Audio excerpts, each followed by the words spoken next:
Assalamualaikum warahmatullahi wabarakatuh. Berjumpa lagi dengan Rio Fulana. Semoga Allah senantiasa melimpahkan rahmat-Nya kepada kita semua. Amin ya robbal alamin. Di video kali ini akan dibacakan 3 penggalan kisah para wali Allah yang semuanya dikutip dari islami.co. Sebelum lanjut ke kisahnya, jika berkenan, silahkan subscribe channel Rio Fulana, like, komen, dan share. Berikut kisahnya. Kisah pertama, disebutkan dalam kitab Al-Usfuriyah, bahwa ada seorang fasik, orang yang suka melakukan maksiat, meninggal dunia dan masyarakat di sekitarnya tidak mau memandikan dan menguburkan jenazahnya, karena ulah buruk yang sering dia lakukan. Mereka pun menyeret kakinya dan membuangnya ke tempat penampungan sampah. Kemudian Allah memberikan wahyu kepada Nabi Musa. Wahai Musa, pada suatu perkampungan ada seseorang yang meninggal dunia dan dibuang di tempat penampungan sampah. Orang itu adalah salah satu dari waliku, kekasihku. Tetapi masyarakat di sekitarnya tidak mau memandikan, mengafani, dan menguburnya. Maka pergilah kamu, kemudian mandikan, kafani dan solatilah jenazahnya, dan setelah itu kuburkan. Kemudian Nabi Musa pun segera pergi mencari dan menemui masyarakat perkampungan tersebut. Beliau bertanya kepada masyarakat kampung tersebut tentang mayat seorang laki-laki yang dibuang di tempat penampungan sampah. Mereka berkata kepada Nabi Musa, telah meninggal dunia seorang dengan sifat yang buruk. Dia adalah orang yang terang-terangan dalam melakukan kemaksiatan. Nabi Musa bertanya, di mana tempatnya? Karena sesungguhnya Allah telah memberikan wahyu kepadaku tentang orang tersebut. Masyarakat kampung pun segera mengantarkan Nabi Musa ke tempat di mana jenazah orang tersebut dibuang. Setelah sampai pada tempat penampungan sampah tersebut, Nabi Musa melihat jenazah seseorang yang dibuang di sana. Masyarakat kampung tersebut mengatakan kepada beliau tentang keburukan perilaku orang itu. Kemudian Nabi Musa bermunajat kepada Allah. Wahai Tuhanku, Engkau telah memerintah kepadaku untuk menyolati dan menguburnya, tetapi para penduduk telah memberi kesaksian buruk terhadapnya. Maka Engkau lebih mengetahui daripada mereka atas kebaikan dan keburukannya. Kemudian Allah memberikan wahyu kepada Nabi Musa. Wahai Musa, benar apa yang telah diceritakan masyarakat atas keburukan perilakunya. Tetapi dia telah memohon pertolongan kepadaku dengan 3 perkara saat menjelang kematiannya. Jikalau semua para pendosa meminta kepadaku dengan 3 perkara tersebut, niscaya aku akan memberikannya, sedangkan dia hanya meminta seorang diri. Dan aku adalah zat yang lebih pengasih dari semua orang yang pengasih. Nabi Musa pun bertanya, wahai Tuhanku, apa 3 perkara tersebut? Allah pun berkata, ketika telah dekat waktu kematiannya, dia berdoa. Wahai Tuhanku, Engkau mengetahui tentangku. Sungguh aku telah melakukan maksiat, sedangkan di dalam hatiku membenci melakukannya. Tetapi telah menyatu 3 perkara sehingga aku melakukan maksiat sedangkan hatiku membencinya, yaitu hawa nafsu, teman yang buruk, dan iblis. Dan 3 perkara ini yang menjadikan aku senang melakukan maksiat. Wahai Tuhanku, sesungguhnya Engkau mengetahui tentangku atas apa yang telah aku ucapkan, maka ampunilah aku. Kedua, dia berdoa, wahai Tuhanku, sesungguhnya Engkau mengetahui aku melakukan maksiat dan tempatku bersama orang-orang fasik. Tetapi aku senang bergaul dengan orang-orang yang soleh, dan tempatku bersama orang-orang soleh lebih aku sukai daripada bersama orang-orang fasik. Ketiga dia berdoa, wahai Tuhanku, Engkau mengetahui bahwa aku lebih suka bersama dengan orang-orang yang soleh daripada bersama orang-orang yang fasik, sehingga jika aku bertemu dengan 2 orang, seorang yang soleh dan seorang lagi pembual, maka aku akan mendahulukan kepentingan seorang yang soleh daripada seorang pembual. Wahai Tuhanku, jika Engkau memaafkan dan mengampuni dosa-dosaku, maka para kekasih dan para nabimu akan turut senang, sedangkan setan musuhku dan musuhmu akan bersedih karenanya. Tetapi jika Engkau menyiksaku, maka setan beserta kawan-kawannya akan turut senang, sedangkan para nabi dan kekasihmu akan bersedih. Sesungguhnya aku mengetahui bahwa kegembiraan para kekasihmu lebih engkau cintai daripada kegembiraan setan dan kawan-kawannya, maka ampunilah aku. Ya Allah, sesungguhnya engkau mengetahui atas apa yang telah aku ucapkan, maka ampunilah aku dan kasihanilah aku. Allah kemudian berkata kepada Nabi Musa, kemudian aku mengasihani dan mengampuninya karena sesungguhnya aku adalah zat yang penyayang dan pengasih bagi orang yang mengakui dosa-dosanya di hadapanku. Dan orang ini telah mengakui dosanya, maka aku mengampuni dan mengasihaninya. Allah berkata lagi, wahai Musa, lakukan apa yang telah aku perintahkan karena sesungguhnya demi menghormatinya, aku mengampuni orang yang mau menyolati dan mengubur jenazahnya. Kemudian Nabi Musa bersama masyarakat kampung memandikan, mengafani dan menyolati serta mengubur jenazah orang tersebut dengan harapan mereka semua akan mendapat ampunan dari Allah, Tuhan semesta alam.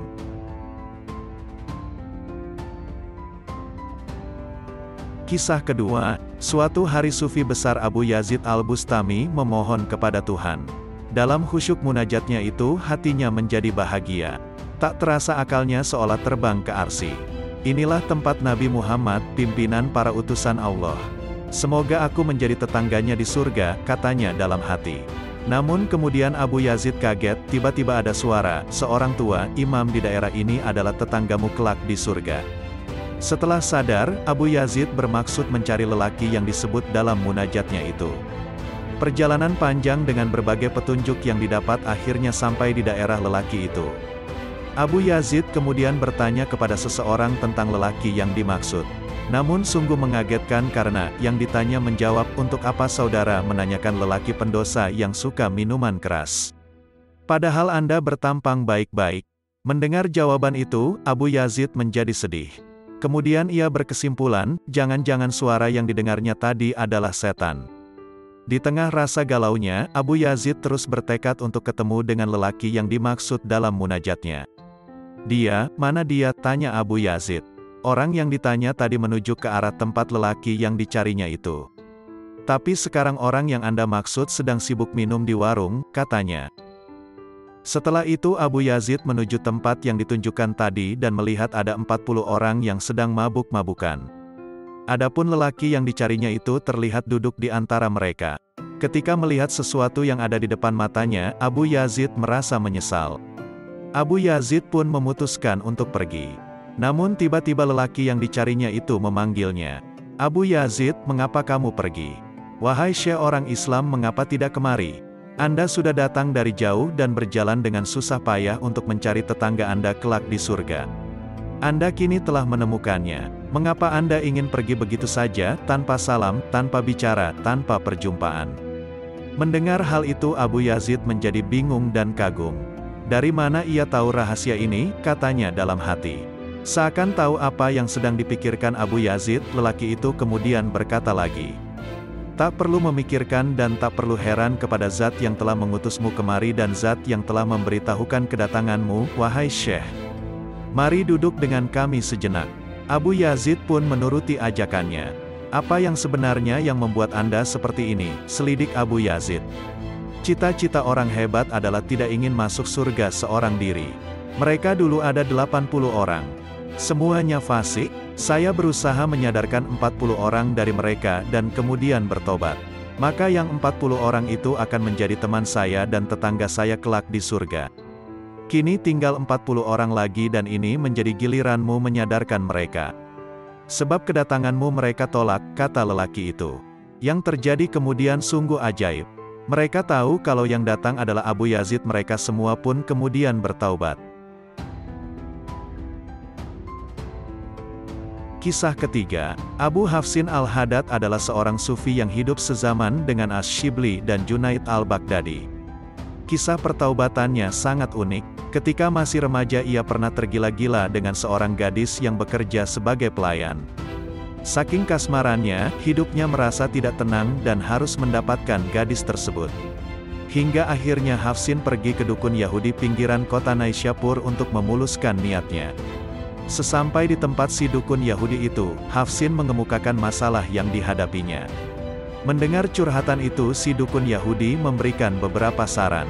Wahai Hafsin, selama 40 hari janganlah engkau melakukan salat. Selanjutnya janganlah kau patuhi perintah Allah dalam keadaan bagaimanapun. Kemudian engkau jangan lakukan perbuatan-perbuatan baik. Selama 40 hari engkau jangan sekali-kali menyebut nama Allah. Jangan pernah juga memikirkan hal-hal yang baik. Setelah semua benar-benar engkau lakukan, maka sihirku akan sanggup membuat kehendakmu terhadap gadis itu tercapai. Benar juga, saking kepinginnya mendapatkan si gadis impiannya, Hafsin menuruti apa yang diperintahkan si dukun. Selama 40 hari Abu Hafsin benar-benar melaksanakan nasihatnya.